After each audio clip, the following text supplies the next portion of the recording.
Nouvelle année, te voilà. Alors, bonne résolution à l'affiche, bien entendu. Problème. Comment demain pourrait être différent sans remise en cause personnelle? Le monde, c'est qui exactement? Nous, nous sommes le monde. Souvent, bien des gens critiquent la manière dont il fonctionne. Mais le changement sans remise en cause, est-ce raisonnable? C'est confortable de penser que ce sont les autres, le voisin, l'automobiliste pressé, l'étranger, bref, tous responsables, à part nous, bien entendu. Ah, maudite société consumériste avec une larme facile, quel joli rôle d'acteur. Le miroir? Pas pour moi. L'autre est truffé de défauts, l'autre concentre sur lui tant de mots MAUX ou mots MOTS, c'est selon. La facilité toujours facteur de non-évolution. Et puis, comment faire à notre si petit niveau? C'est vrai quoi. Un homme ne peut pas changer une société. En est-on vraiment sûr? Alors, ne faisons rien, les choses évolueront d'elles-mêmes, n'est-ce pas? Confortable la vie dans ce ronronnement permanent des plaisirs divers et variés.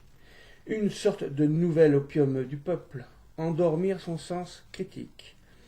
Avoir une opinion sur tout et tous du moment que cela n'implique aucune évolution personnelle. Les autres, oui, les autres, la société sont en cause. Mais nous sommes parfaits, alors pourquoi l'autre ne changerait pas? Cet être si peu recommandable, infâme, qui a le plaisir de me côtoyer, moi, le sublime. Exagération, me dites-vous? Pas vraiment. Sinon, comment expliquer la non-acceptation de l'imperfection de l'autre et cette prise de pouvoir permanente? À chaque niveau fleurissent des tyrannos, alors qu'il serait si facile de travailler dans une entente relative. Pourquoi ces tensions inutiles? Mais l'autre, voyons. Et si demain était différent? Oh là, mon bon monsieur, on ne peut mettre dans la même phrase le futur et le présent. Ce sont là deux entités bien distinctes.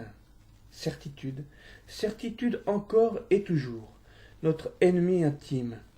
Pointer l'impossible et s'y complaire, la fange après tout, fait du bien à la peau et soigne bien des maladies, n'est-ce pas? L'amour immodéré de notre si petite personne, et si l'on embrassait notre image qui se reflète, pourquoi pas, après tout, on s'aime à la folie? Essayons et voyons si par un geste d'acceptation, on pourrait peut-être changer tout cela. Arrêtons une bonne fois de juger, acceptons de partager un espace commun. Est-ce vraiment si difficile? D'accord. Demain, mais pas trop tôt. C'est vrai quoi? Je ne suis vraiment pas matinal. Non, vraiment pas.